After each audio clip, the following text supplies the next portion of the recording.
नमस्कार, आदाब, सत श्री अकाल, वेलकम, सुस्वागतम। आप सभी का हार्दिक अभिनंदन है आपके अपने यूट्यूब चैनल स्टडीडा पे। तो पिछली क्लासों में हमने वन वर्ड सब्स्टिट्यूशन पढ़ा दिया था, होमोफोन्स पढ़ाया था और सिनोनिम एंटोनिम जितनी जो भी इंपॉर्टेंट थे, ठीक, ये सभी कुछ हमने पढ़ा दिया था, ठीक। और ये एक टॉपिक रह गया था इडियम एंड फ्रेजेज, ठीक है। तो उसी क्रम में हम आज मोस्ट इंपॉर्टेंट जो इडियम एंड फ्रेजेज हैं, ठीक, वो आज की क्लास में देख लेते हैं, ठीक। तो जो कि मोस्ट इम्पोर्टेंट है वही मैं जो है इस वीडियो में आप लोगों को के लिए बताना चाहूँगा, ठीक। आप लोग क्या कीजिए, सबसे पहले तो वीडियो को लाइक कर लें और अपने दोस्तों को भी शेयर कर दीजिए ताकि आपके जो दोस्त वगैरह हैं, ठीक, जो भी वो भी आप इस क्लास में आ जाएं और वो भी जो है नोट कर लें ताकि उनको भी बेनिफिट मिल जाएगा। तो बता दें, सबसे पहले मैं बताना चाहूँगा आप लोगों को, जो 2021 के पहले परीक्षाएँ होती थी, ठीक, यानी कि 2021 के पहले, देखिए 2021 में तो यूपी बोर्ड परीक्षा हुई नहीं थी, कोविड चल रहा था, कोविड का दौर था, ठीक है। 2020 बात करें 2020 या 2019 में, ठीक है, तो जो क्वेश्चन पूछे जाते थे इडियम एंड फ्रेजेज के, ठीक, तो वो मे का सेंटेंस के रूप में आते थे। जैसे कि आप लोग पहले पढ़ रहे होंगे, ठीक है, एक कोई सेंटेंस दिया होता था, उसे एक मेकअप सेंटेंस बनाना पड़ता था, ठीक है, सेंटेंस एक राइट करना होता था।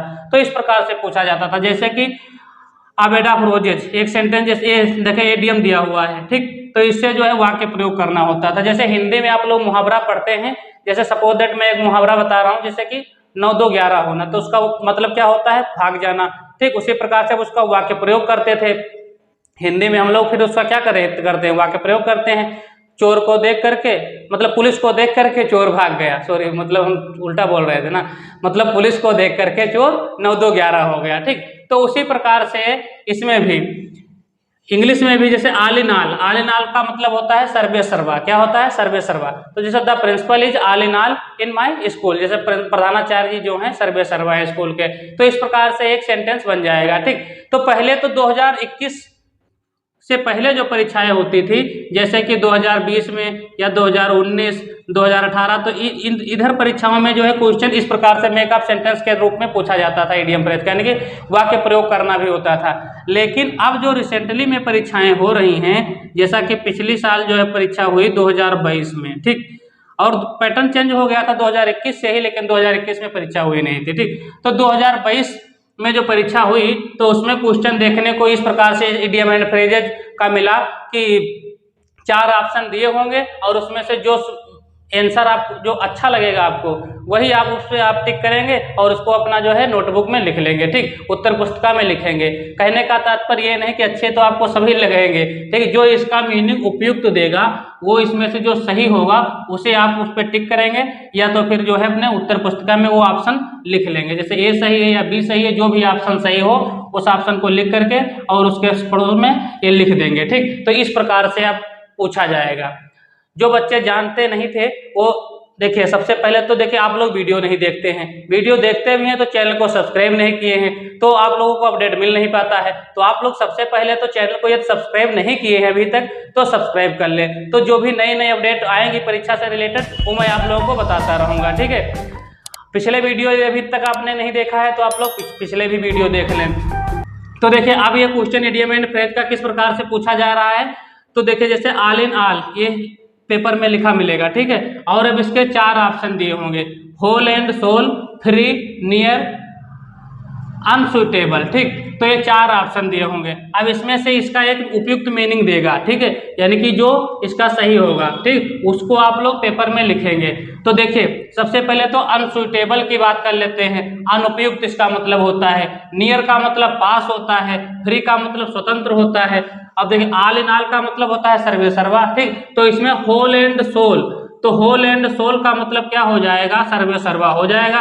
तो इसलिए ऑप्शन नंबर ए हमारा क्या है, करेक्ट आंसर है। तो आप लोग क्या करेंगे, इसको याद कर लेंगे, यानी कि ऑल इन ऑल का मतलब क्या होगा, होल एंड सोल होगा। तो इस प्रकार से 4 ऑप्शन दिए होंगे परीक्षा में, उसमें से जो ऑप्शन सही होगा उसे ही आपको लिखना होगा, ठीक। अब आई होप आप लोग समझ गए होंगे कि ये किस प्रकार से क्वेश्चन एग्जाम में पूछा जाएगा। जिस प्रकार से कंपटीशन लेवल में क्वेश्चन पूछे जाते हैं, ठीक, उसी प्रकार से 10 नंबर के क्वेश्चन यानी कि ऑब्जेक्टिव टाइप में जो है पूछे जा रहे हैं। यूपी बोर्ड जो इंटरमीडिएट की या परीक्षाएं होती हैं और जो हाई स्कूल की परीक्षाएं होती हैं तो हाई स्कूल में तो भैया 20 नंबर के ऑब्जेक्टिव आते हैं, वो भी OMR शीट पे गोला करने को आते हैं। और इंटरमीडिएट में तो लिखना पड़ता है, OMR नहीं लागू है लेकिन इंटरमीडिएट में लिखना पड़ता है, जो ऑप्शन सही होता है। अगला देख लेते हैं, 6s and 7s, 8 6s and 7s होता है, ठीक है, 8 6s and 7s यानी कि इसका मतलब होता है तितर बितर होना, ठीक है, यानी कि बिखरा हुआ होना। ठीक, देखो इसका मतलब आपको जब तक नहीं पता होगा तब तक आप पहचान नहीं पाएंगे कौन सा ऑप्शन सही होगा। फिर आपकी वोकैब जो है अच्छी होनी चाहिए, आप लोग डेली 10-20 मीनिंग भी याद किया करें। तो वेरी डियर का मतलब क्या होता है, बहुत ही प्रिय। परफेक्ट का मतलब क्या होता है, पूर्ण यानी कि निपुण। डिस्टेंस मतलब दूर। इन डिसऑर्डर्ड हमने बताया 8 6s and 7s का मतलब क्या होगा इडियम का, यानी कि तितर बितर होना। तो ये इन डिसऑर्डर्ड यानी कि इन डिसऑर्डर का मतलब क्रम से ना लगा होना, या इसके जगह पे स्कैटर्ड भी लिखा मिल सकता है आपको, स्कैटर्ड बिखरा हुआ होना। ठीक, परीक्षा में क्या होता है, आप लोग जो रट के जाते हो उसका कि यही मीनिंग होगा, लेकिन इसके जगह पे क्या कर दिया जाता है, उसका सिनोनिम रख दिया जाता है। क्योंकि आजकल देखिए बच्चे जो है बहुत ही स्मार्ट होते हैं, सब रट लेते हैं, जैसा बुक में दिया होता है पूरी बुक को जो है रट लेते हैं। लेकिन तो एग्जामिनर के सामने थोड़ा दिक्कत आ जाती है, क्योंकि बच्चे 99 नंबर लाते हैं, 100 में 100 ले आते हैं। ठीक है, तो परीक्षा बनाने वाले को थोड़ा डर लगा रहता है कि यार कैसे पूछे, तो इसलिए परीक्षा को थोड़ा कठिन बनाने का काम जो है प्रयास करते हैं कि उसके जगह पे उसका सिनोनिम रख दिया जाता है। ठीक, तो इस प्रकार से भी क्वेश्चन पूछे जाते हैं, आप लोग सिनोनिम एंटोनिम में सब याद करते रहें। ठीक, तो हमने बता दिया कि इस प्रकार से क्वेश्चन पूछा जाएगा, 4 ऑप्शन दिए होंगे। ठीक, अब हम क्या करते हैं, चारों ऑप्शन में उसके ना लिख करके जो सही है उसका वही लिखा है, और आप लोग क्या कीजिए, इसको नोट करते लीजिए और डेली आप लोग जब पढ़ेंगे तो याद हो जाएगा। अब बेड ऑफ रोजेज का मतलब होता है क्या, फूलों की सेज, यानी कि कंफर्टेबल एंड इजी वर्क, यानी कि सरल कार्य। तो भैया देखिए बेड ऑफ रोजेज जो है इसका मतलब ये हो जाएगा कंफर्टेबल एंड इजी वर्क। यदि सेंटेंस बनाना को बात करें तो life is not bed of roses, जो जीवन है वो फूलों की सेज नहीं है। अब fourth the principal is not of bed of roses. ठीक, इस प्रकार से सेंटेंस आप लोग बना सकते हैं। ऑल ग्रीक एंड लैटिन, तो इसका मतलब क्या हो जाएगा, इसका मीन्स है वेरी डिफिकल्ट टू अंडरस्टैंड, यानी कि समझने में बहुत ही ज्यादा कठिन। अब बोन ऑफ कंटेंशन, झगड़े की जड़। बोन ऑफ कंटेंशन बहुत इंपॉर्टेंट है, पूछा जाता है परीक्षाओं में। काज ऑफ डिस्प्यूट या काज ऑफ क्वारल, नोट कर लें। बोन ऑफ कंटेंशन झगड़े की जड़, इसका मतलब होता है काज ऑफ क्वारल। ठीक, काज ऑफ क्वारल। यदि इसके में का सेंटेंस की बात करें तो कश्मीर का मामला है, जैसे कि कोई भी सेंटेंस बना लेंगे। ठीक, matter of Kashmir is a bone of contention between 2 countries India and Pakistan. A bottleneck का मतलब होता है ऑब्स्टेकल, बाधा, hurdle. By leads and starts, इसका मतलब होता है इर्रेगुलरली, अनियमित रूप से, irregularly. By leaps and bounds बहुत ही इंपॉर्टेंट मीनिंग है, कई बार परीक्षा में पूछी गई है। इसका मतलब होता है वेरी रैपिडली, बहुत ही तेजी से। India population is very rapidly, यानी कि बाय लीप्स एंड बाउंड्स, दिन दूनी रात चौगुनी बढ़ रही है। तो सेंटेंस नहीं आपको बनाना है, आपको केवल ये इसका वाक्य प्रयोग याद रखना है। ठीक है, इसका मीन्स याद रखना है। ब्लैक एंड व्हाइट, तो इसका मतलब हो जाएगा in writing. Fair and square, इसका मतलब होता है जस्ट। बाई एंड बाई, तो बाई एंड बाई का मतलब होता है बिफोर लॉन्ग। अगला है बाई ऑल मीन्स, किसी भी तरह से, सर्टनली इसका मतलब मीन्स हो जाएगा।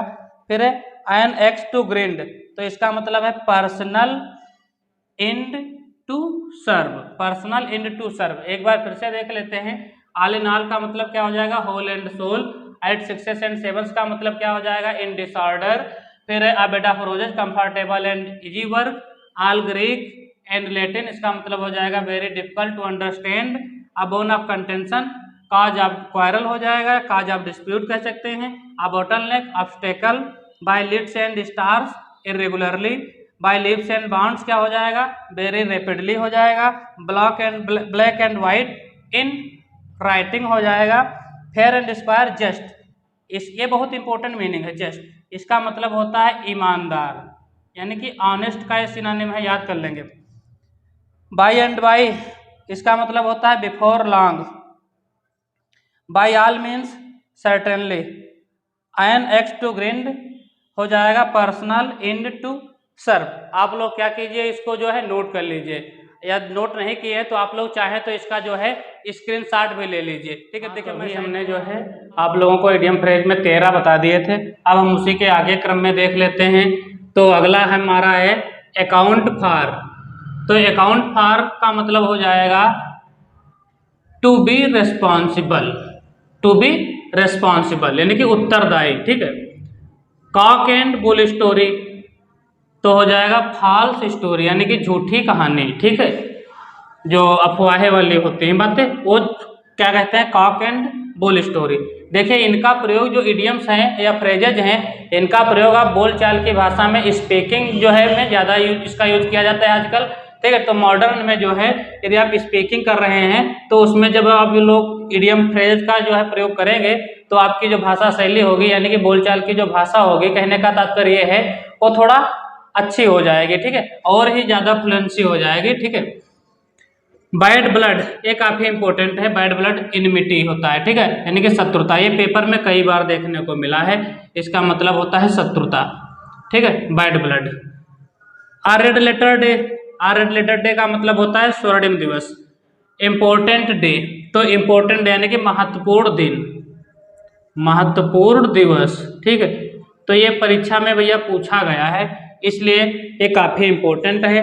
देखिए हैं सभी इम्पोर्टेंट, ये कभी ना कभी परीक्षा में रिपीट हुए ही हुए हैं, वही मैं आपको करवा रहा हूँ। तो आप लोग ये समझ लीजिए परीक्षा में सारे आए हुए हैं, ठीक है। प्रीवियस ईयर जो परीक्षाएं हुई हैं तो वह में जो पूछे गए हैं वही मैं लिखवा रहा हूँ। अब वाइल्ड गूज चेस इसका मतलब होता है निष्फल प्रयास, इम्पॉसिबल एफर्ट, निष्फल प्रयास। देखिए हिंदी में भी याद रखेंगे तो ज़्यादा आसानी रहेगी, तो आप लोग क्या कीजिए इसको हिंदी में भी समझ लिया करें। किथ एंड किन, किथ एंड किन का मतलब होता है रिश्तेदार, ब्लड रिलेशन, क्या होता है मतलब रिश्तेदार। Get rid of, get rid of का मतलब होता है छुटकारा पाना।